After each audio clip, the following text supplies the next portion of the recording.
Destination, freedom.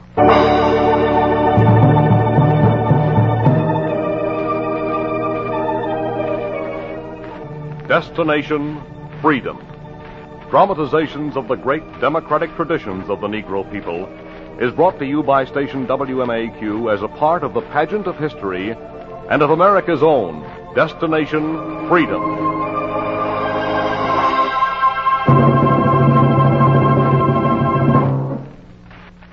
There at some time exists a crisis in the history of a nation when great leaders are needed to prick the national conscience and to pioneer a path towards the extension of human freedom. Such a crisis was the ascendancy of the slave power in 19th century America. Such leaders were a Massachusetts printer and a Boston lawyer, William Lloyd Garrison and Wendell Phillips. Their relentless and determined fight for the abolition of slavery in their day has made their names revered among the benefactors of mankind. In a two-part series entitled The Liberators, Destination Freedom today brings you the story of the first of these abolitionists, William Lloyd Garrison.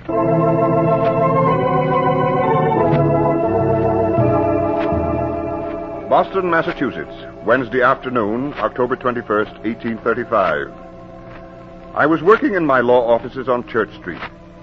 I didn't know how long I'd sat there before I heard the bells. But it seemed almost as though I'd been asleep, and the bells were awakening me. I looked at the calendar to see what holiday it was. Nothing was listed. I threw open the window. Down on another street, people were pouring out of their houses and rushing toward Wilk Street like water spilling from a dam. Jumping, leaping, waving, shouting. I ran downstairs and out into the streets.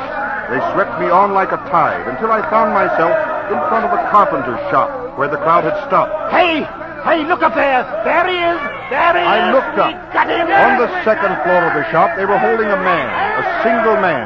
4 men held him where all the crowd could see, and the man next to me shouted, "That's the traitor. That's him. Throw him down." Someone looped a rope around his chest and slid him down into the waiting hands of the mob. I stood tiptoe and strained to get a glimpse at him. He was a thin, hawk-faced man. He was walking between his captors with a smile on his bleeding lips. A faraway, detached look was in his eyes, and his head was held high. I tried to keep up with him, but the pushing and shoving beat me back. I turned to a man in the crowd and asked, "Who is that man?" That's the devil. That's the Massachusetts madman. He's a dangerous heretic, an infidel, a traitor. Just a common criminal. Traitor, that's what he is. But who is he? If he's so dangerous, why don't I know about him? Who are you? I'm Wendell Phillips, the lawyer. Who is that man? Well, Mr. Phillips, that man is William Lloyd Garrison, the abolitionist. Abolitionist. Now do you understand? You understand what we're talking about? Abolitionist. A dangerous Abolitionist. The word echoed in my head. Abolitionist. I had heard that word 1,000 times. Abolitionist. But who were the abolitionists? Who was Garrison? Abolitionist. Why did they hate him? What had he done? Abolitionist. Why didn't I know about him? Mr. Phillips, you being of the Boston aristocracy, you haven't had time to see the problems the people have. Why should any man be hanged for what he believes? Why is he my enemy? Because he threatens to overthrow the slave system. Look at his record, attorney. You've been asleep. You should have heard him when he first came to Boston. If you could look at his record, if you had been noticing his record, you would have heard him when he first came.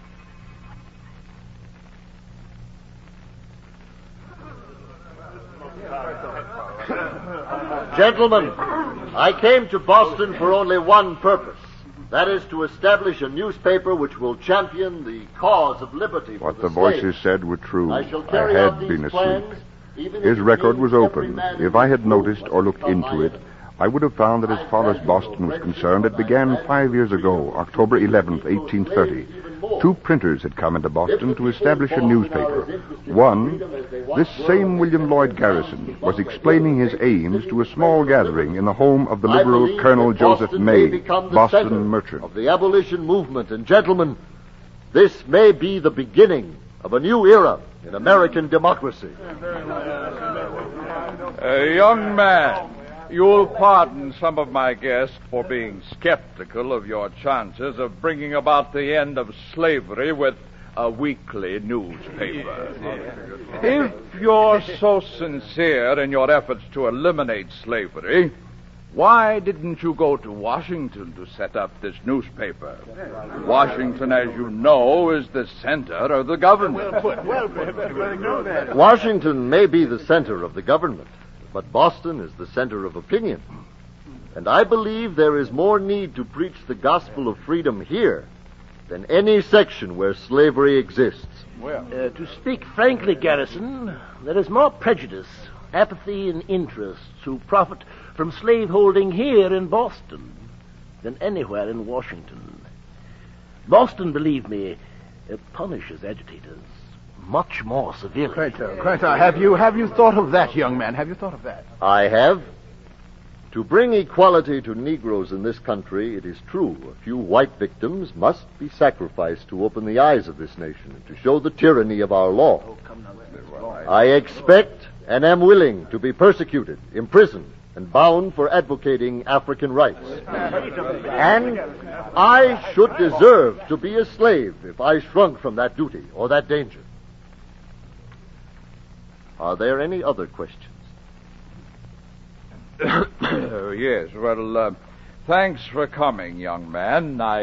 I'm sure you've given us something to think about.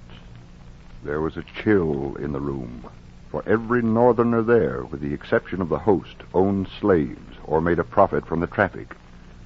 And the records would show that through the months of October, November, December 1830 in Boston, the two printers, Garrison and his partner Isaac Knapp, searched for a place to set up their press, spoke at meetings of Negro freedmen, were turned down by suspicious landlords, until finally they went into a bakery shop at number 30 Federal Street on December 29th. I just took 2 hotcakes out of the oven just a minute ago, and here's 2 gentlemen coming in to buy. Here now. Madam, we didn't come for cakes. What do you want? Conversation? Upstairs, you've got some rooms we'd like to rent. Oh. Well, come this way. Up these stairways. Now be careful. Watch that broken step. And they went up above the bakery shop to a wide and grimy stretch of space.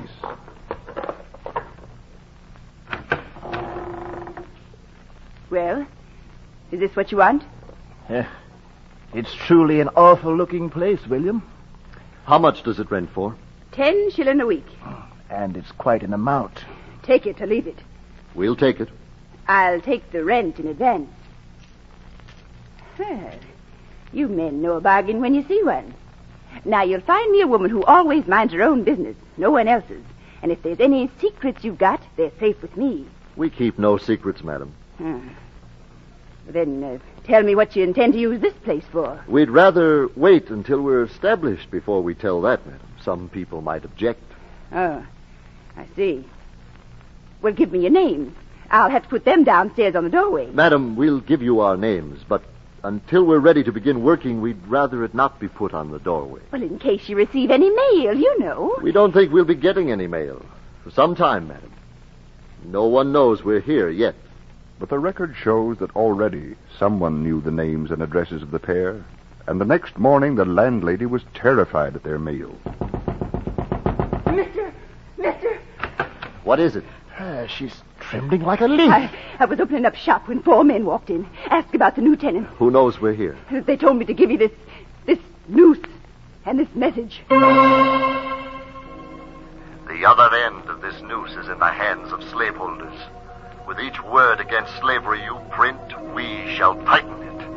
The arms of the slaveholders are strong in North and South. We hold the rope around your neck. The record would show that the rope of the slaveholders was long and strong, and followed the printers to their 3rd-floor garret. But the printers proceeded to set up their press. And that night, Printer Knapp looked out of the window and came over to his partner. William. Yes? Look, downstairs across the street. A crowd of the slave sellers from the docks looking up this way. They'll hound us until we stop. Are you frightened? Well, I don't know. Sometimes to be an abolitionist, to be the target of ridicule and scorn and threats and always the We're constant... not the only abolitionists. Others will follow when they learn. Yes, of course you're right. We'll go ahead. The type is ready. Oh, what name did you say you wanted to give the paper?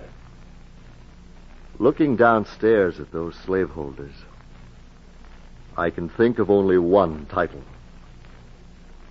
Yes? The Liberator.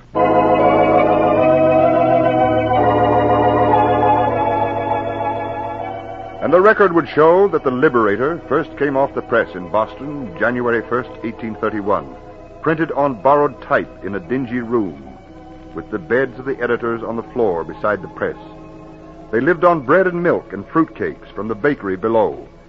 And the record would show that the press rolled on with its fiery copy, while a timid reader said to the editor, I agree wholeheartedly with the abolition of slavery, but I don't agree with the harsh language you use.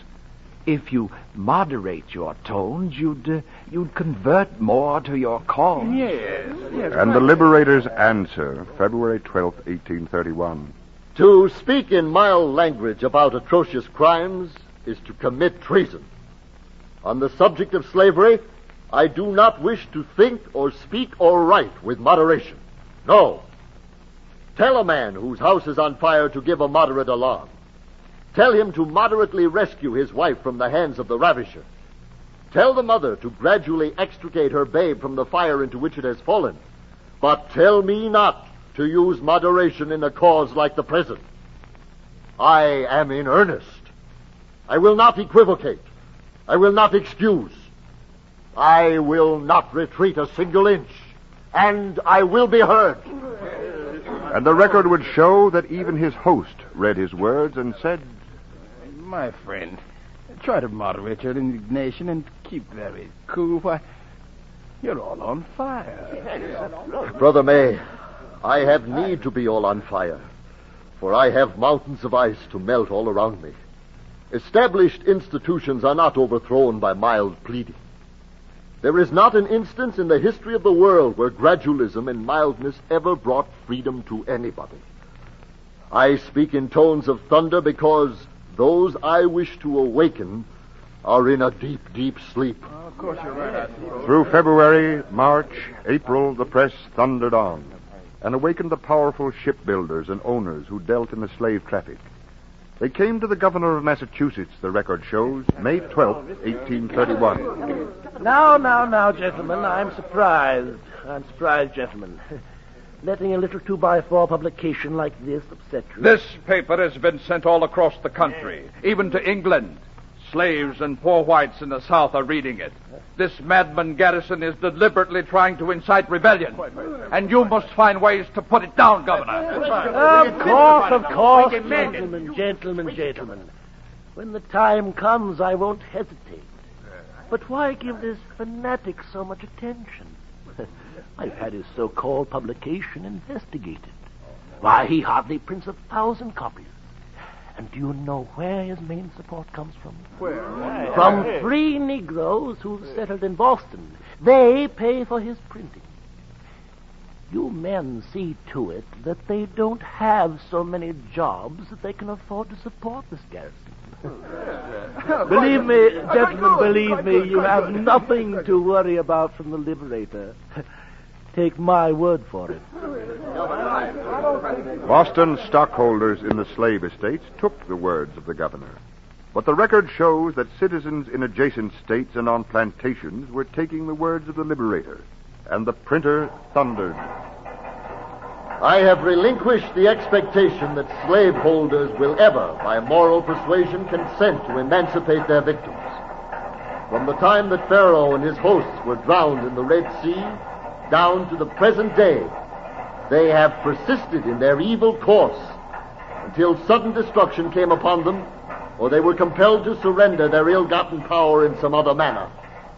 The paper spoke, and on August 22nd, 1831, in Southampton County, Virginia, Nat Turner, a slave, gathered a band of followers and rose in a revolt that terrified the slave states. News of it shot through Boston like hissing steam. Special! Slave revolt, Virginia! Special! Atlanta slave Boston abolitionists! Special! Boy, give me a paper. Yes, sir. Oh, yes, sir. Here. Say, are you Garrison? I am. Say, there goes the man who started the rebellion. There goes Garrison. And wherever Garrison went, crowds began to follow. And in the crowd were sympathizers of the slave system, and they hounded the printers off the street. And the record shows that on October 1st, 1831, Elijah Hammersby, boat owner and former planter, knocked at the printer's door.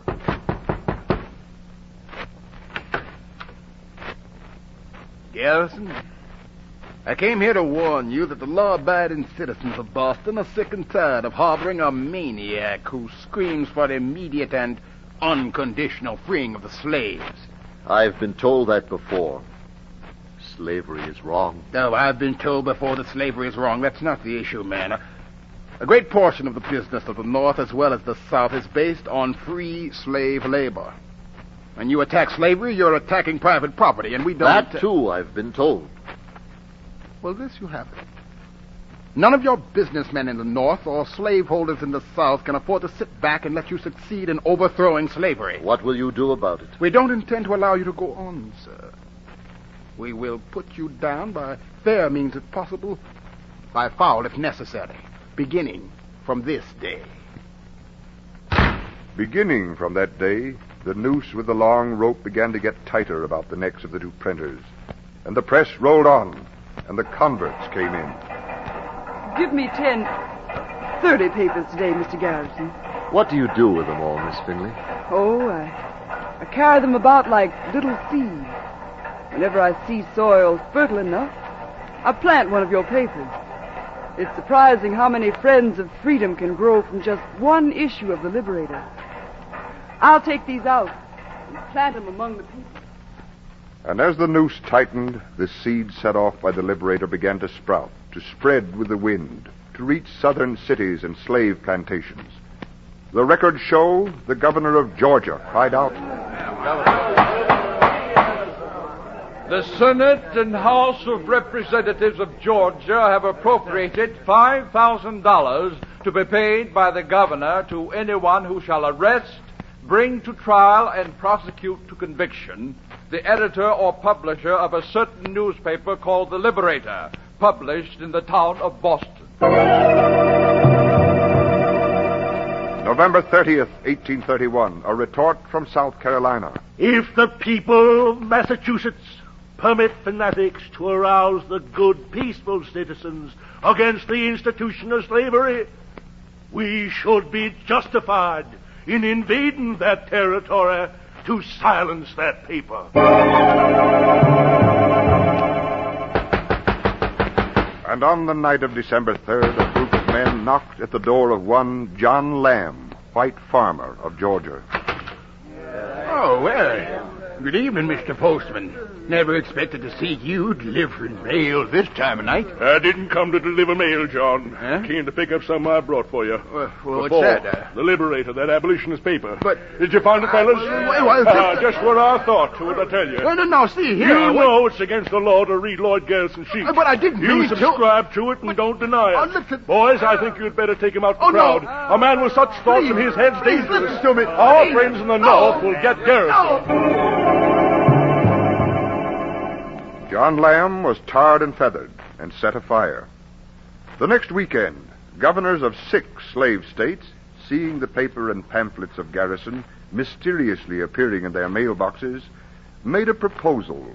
We propose that the President of the United States demand that Massachusetts extradite Garrison to the South.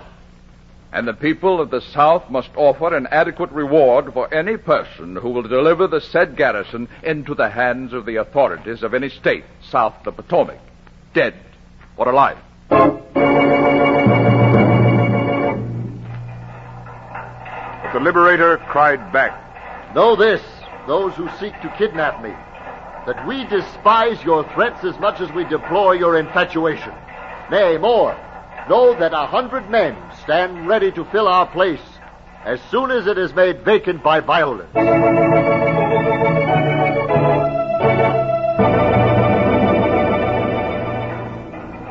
Garrison, will you stop that devilish press?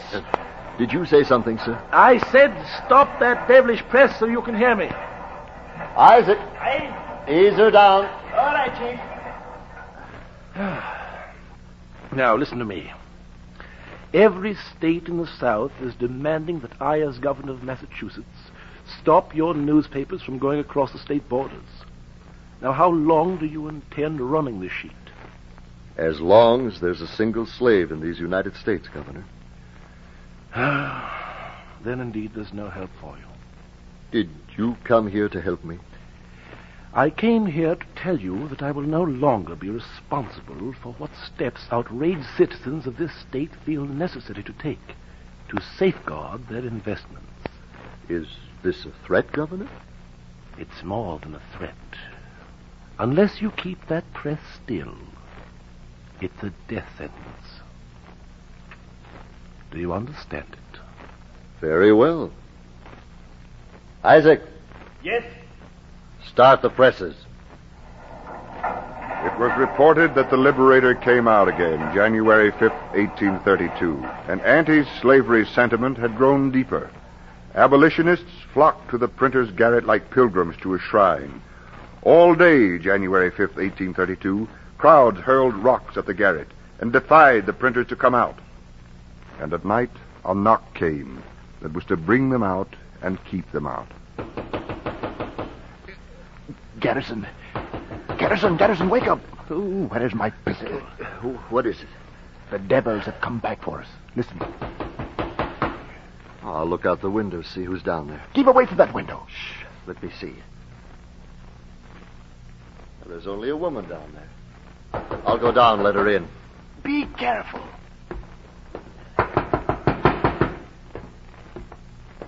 Who is it? Miss Finley. Come in. I've come all the way from South Carolina. I've been distributing your newspaper. Wherever I saw the soil was fertile, I come for more paper. Isaac, help me with her. She's walked 500 miles, dodging slaveholders and overseers and leaving a newspaper that was outlawed. She's one of us. She's more than we are.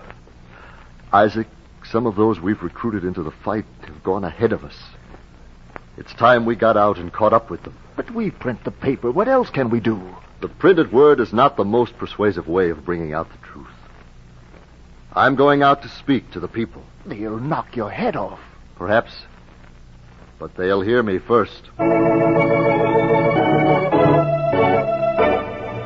And it was reported that the printer went out and found meeting halls, and the crowds heard him declare, "Every man and woman in America who believes in the cause of equality among all its citizens must join a society that will fight for the extension of human rights. Those willing, meet with me at the African Baptist Church in Belknap Street in Boston. Join together, and the tyrants will tremble." There were those who came to cheer and those who came to jeer. And on the night of January 7th, 1832, a fierce wind drove snow, rain, and sleet through the cobbled streets of Boston. Inside the African Baptist Church, 15 white and Negro citizens of Boston sat, and Colonel May said, "I suppose you're disappointed in such a small turnout to organize your society, Mr. Garrison. After 2 years of work, these are the only abolitionists who would come out to form an anti-slavery society." No, I'm not disappointed. I feel gratified. I'm reminded that Jesus began his crusade with an even smaller number. And this small group of 15 drew up a document that read, "We, the undersigned, hold that every person of full age and sane mind has a right to immediate freedom from personal bondage of whatsoever kind, unless imposed by the sentence of law for the commission of some crime." The document was signed, and the anti-slavery society spread, and the printer was invited to take his fight for freedom to England. Isn't there enough opposition here without looking for more in England, Garrison? It's not their problem. Slavery is the problem of every civilized people. If the English will give us moral support, It'll be impossible for the Northerners to uphold the slaveholders in the South. They'll hate you for taking the problem to a foreign country. If I am able to free one slave in doing so, I'll accept their hate. I'll speak in England.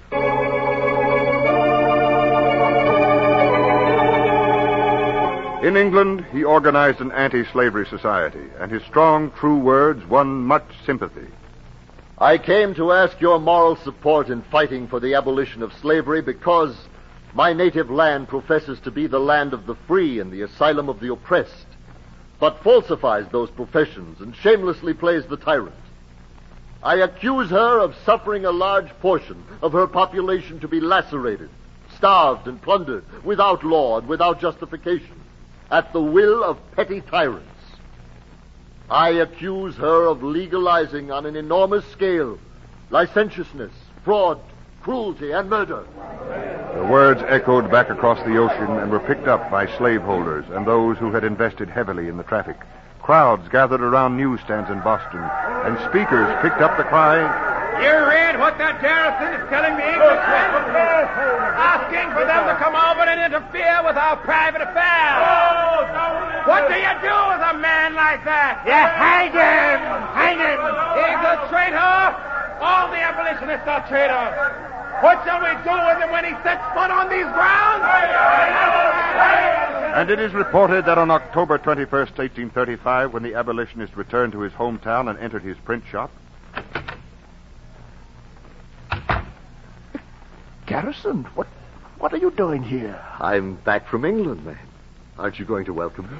Welcome you.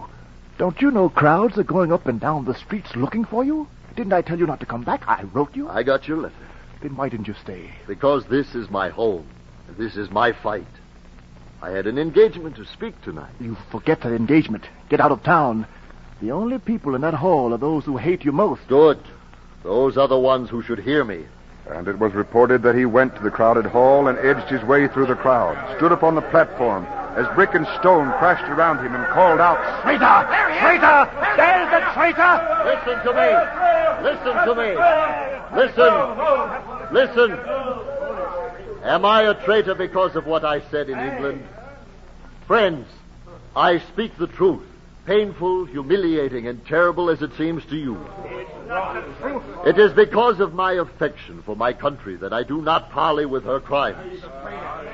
I know that she can neither be truly happy nor prosperous while she continues to manacle and brutalize every sixth child born on her soil, the Negro people. And it was reported that the crowd surged upon the stage and drove the printer off and into the street. A carpenter saw him running and reached out to save him. Here, come inside. Come in here. You can trust me. I'm an abolitionist, too. The printer went inside, but the mob followed and caught him as he stood on the second floor of the shop. Someone looped a rope around his chest and yanked him off the windowsill and slid him down into the waiting hands of the mob. And I asked questions, but the crowd only sneered at me and said, "That's Garrison! William Lloyd Garrison! What has he done?" Aye, if you could look at his record, you'd see. If you'd been noticing his record, you'd understand. I hadn't noticed the record I was to read later, but I noticed a thin, hawk-faced man walking with his head erect in the midst of a mad crowd, and he drew me to him as though he'd called my name. The police came and broke through the crowd, snatched him from the ropes. I followed him to jail, asked the officers to let me talk to him. Inside his cell, he looked up at me. Who are you? Why did they let you in? I'm Wendell Phillips, the lawyer. I've heard of you. You're the son of the ex-mayor of Boston. I don't think you'd be interested in my case. I'm interested in finding out what it takes to become an abolitionist. You? What converted you? Have you been reading my newspaper? It was not your newspaper that converted me. It was the mob. Bless you, son. Will you let me join the abolitionists? Can we be partners? I reached down and took his bloody, beaten hands in mine and squeezed them. I did not know what dangers the future would bring me. I did not care. I became an abolitionist to help this man, William Lloyd Garrison, in extending freedom in America.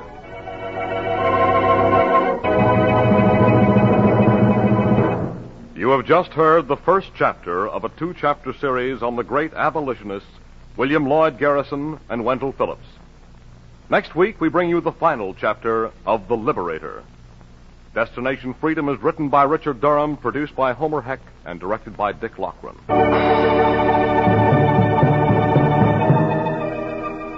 The role of William Lloyd Garrison was played by George Kluge. Wendell Phillips was played by Maurice Copeland. Others in the cast were Fred Pinkard, Janice Kingslow, Wiley Hancock, Dean Almquist, and Oscar Brown, Jr. The special music was composed by Emil Soderstrom and was played by Elwyn Owen and Jose Bethencourt. Our technician was Gary DeVlieg. Sound effects by Cliff Mueller. This is Charles Mountain inviting you to join us again next week when Destination Freedom will tell Chapter 2 of The Liberator, the story of abolitionist Wendell Phillips. This is NBC, the national broadcasting company.